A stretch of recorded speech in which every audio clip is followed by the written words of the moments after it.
Video, I am going to talk about autonomy bias and why you need to use it in your marketing. Autonomy bias talks about the fact that we as humans like to feel in charge of our own lives. We like to feel in control of the conversation, of the situation. Quite often in marketing, we're told to do this or do that without giving our sense of autonomy to us to take control. So there are 3 ways to make sure you're including autonomy in your marketing. The first way is to include payment plans and different payment methods. So while if you're asking clients to pay or programs or courses and you're asking people to pay up front, make sure you have different options for them to pay. They might want to pay over 3 months. They might want to pay over 1. They might want to pay by credit card or Stripe.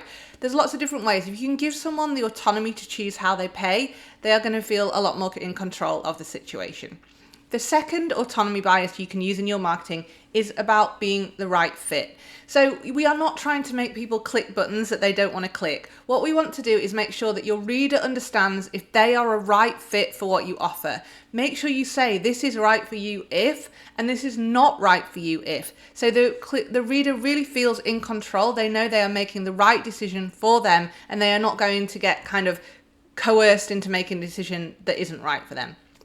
And the third autonomy bias, the way you can harness autonomy bias in your marketing is by making sure you have packages. So I always say you should always package up your services, but allowing your potential client to choose the way that they work with you or the package they want to work with you on will help them feel more in control. So you can always help them if they need it, but giving them the idea that, okay, I might want this package first and then I'll move to the next package just gives them the autonomy to make the decision that's right for them.